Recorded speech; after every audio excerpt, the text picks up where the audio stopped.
Mysticism does not come from the East, it comes from within. Before you attempt anything that is considered as a mystical process, it's very important to stabilize the five fundamental elements within us. These are known as pancha bhutas or mahatatvas in the yogic science. This body, this very earth, the universe and the cosmos, all are just a play of five elements. This body's composition is such that 72% of this body is water, approximately 12% is earth, 6% is air, 4% is fire, and the rest is space or Akash. How these five elements behave within you will determine just about everything. Bhuta means element. Bhuta Shuddhi means to become free from the taint of elements or to cleanse the element. It means to become free from the physical nature. Right now, the physiological and the psychological processes are having a complete grip over most human beings. What we call as our physiology is something that we accumulated.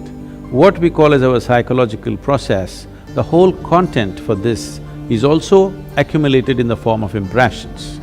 Between these two, who you are or existentially what is the nature of your being is completely missed.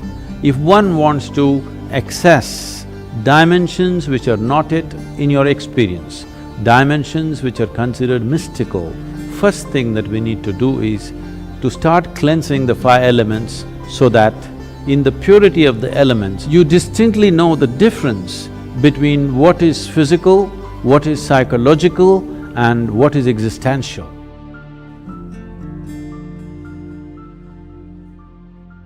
There is substantial evidence today to show that water has a great sense of memory. Everything that happens around a body of water is in some way stored in the water molecules. It is being referred to as a fluid computer. Among the five elements, water acquires the greatest significance because 72% of this body is water.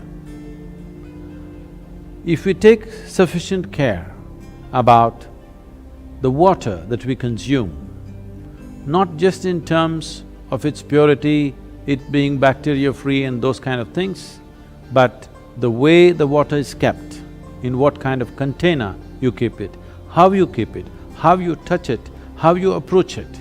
Because there is substantial scientific evidence today to show you that a thought, an emotion, a touch, these things can change the molecular structure of the water and greatly alter the way water behaves within your system. So, one needs to understand, you are not dealing with a commodity, you are dealing with life-making material. Water is life. It is just that right now it's outside of you. So before it enters your system, how you treat it? If you keep the water in a container which is metallic, preferably copper or an alloy of copper, and every day if you wash it with an organic substance and keep the water in a place where it is not touched by other smells and other substances, there is sufficient space around it, and when you approach it, if you can just hold this vessel with your hands with a certain sense of gratitude and reverence, because this is life-making material, and then consume it, you will see it will do wonders within your system. Healthfulness and equanimity will be a natural consequence of this.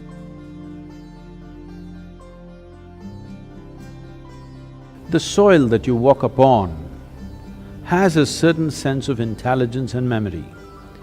So even if you happen to live in a concrete jungle, it is important to keep in touch with the earth upon which you live. Create ways for yourself to somehow remain in touch with the soil or the earth upon which you live, that part of the earth. With your bare hands and bare feet, see particularly the palms and the soles, if they come in touch with the earth on a daily basis, at least for a few minutes, a certain harmonizing of the physiological process will happen just being in contact with the earth. If you spend at least a few minutes in your garden, barefooted, touching plants or trees, because this is the basis of your life. All life, yours and every other creature, has come out of this earth. Stay in touch with it and harmonize your system.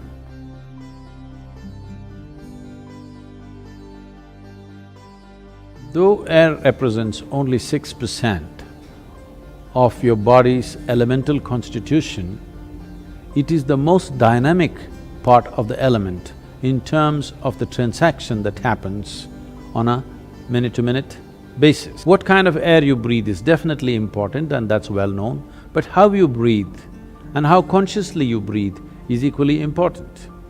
Especially those of you who are living in large cities, the kind of air that you breathe may not be in your hands. So it's good, at least for a few minutes, take a walk in the park, along the lake or the river or whatever is available to you. Especially if you have children, it is important that you take them out at least once a month, far away enough from the city where nature is in reasonably pure state, where they can climb a small hill or walk in a forest or swim in a river, something natural, to be in touch with nature and to do something where breath will be in a dynamic state. This is not just for aerobic exercise, because constant exchange of air is happening from within and without, and the very intelligence in the body will take care of this, that when it senses the air is pure and alive, the way the body breathes is different, you can notice this, and the exchange will happen, cleansing will happen within the system, because breath per se is only 1 to 2% of the air transaction. The rest is happening in many other ways. So if you remain in pure air, it's important that you bring breath to a dynamic state with a certain activity. You don't have to do too vigorous an activity, just enough to see that you're breathing deep enough.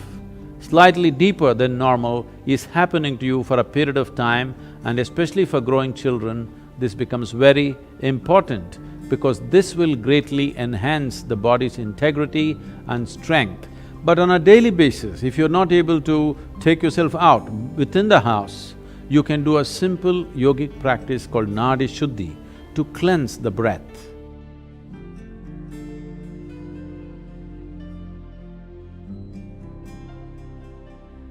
Fire accounts for 4% of your elemental makeup. What kind of fire burns within you? Is it the fire of greed, hatred, resentment, anger, lust, love, compassion? If you take care of that, once again, your physical and mental well-being is well taken care of. You become an equanimous and exuberant being. A simple process you can do to cleanse the fire within you is get some sunlight every day. Fortunately, you cannot contaminate the sunlight. Though we have contaminated every other element, sunlight has remained pure, make best use of that.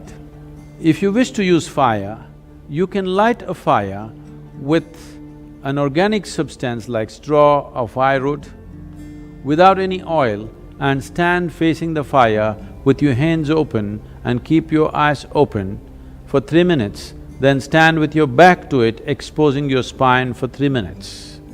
This will cleanse your aura and bring about a new sense of resurgence in the system. This is to rekindle and reconnect the fire within with the fires outside. This is the basis of all fire-based rituals in the East.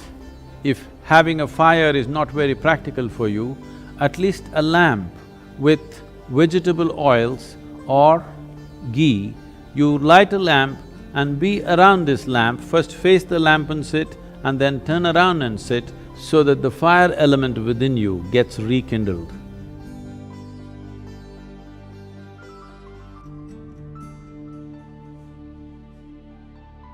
The fifth and the most expansive dimension of the elemental composition is Akash or etheric space.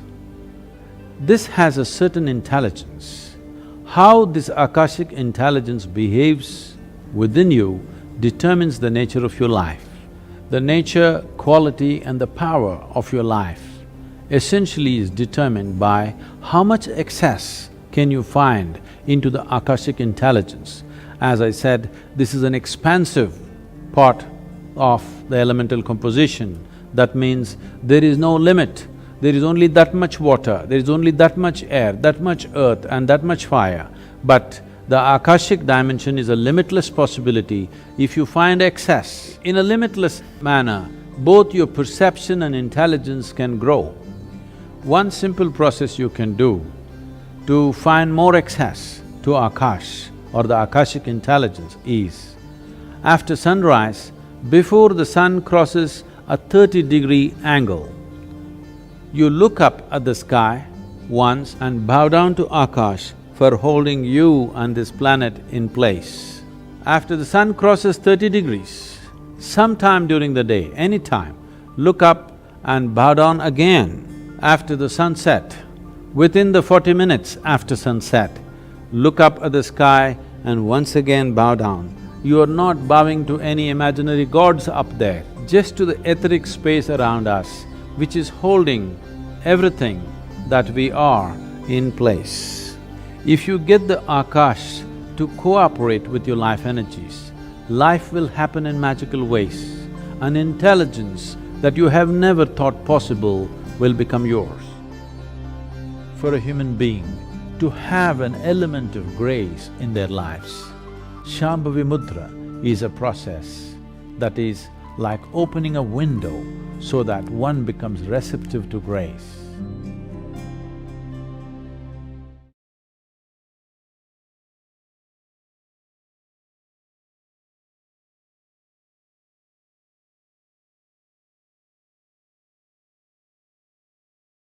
The crossword has voted in an engineering book among the non-fiction category as the best book of the year. The award is not for the book or the author, but the award is for all these millions and millions of people who are brave enough, instead of looking up in hope, are willing to turn inward to find their own solutions. For their courage, they need an award. So the crossword book award is for those people who have chosen to turn inward rather than looking up or looking out.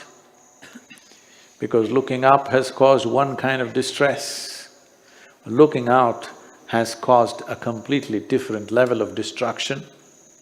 Looking inward is the only solution.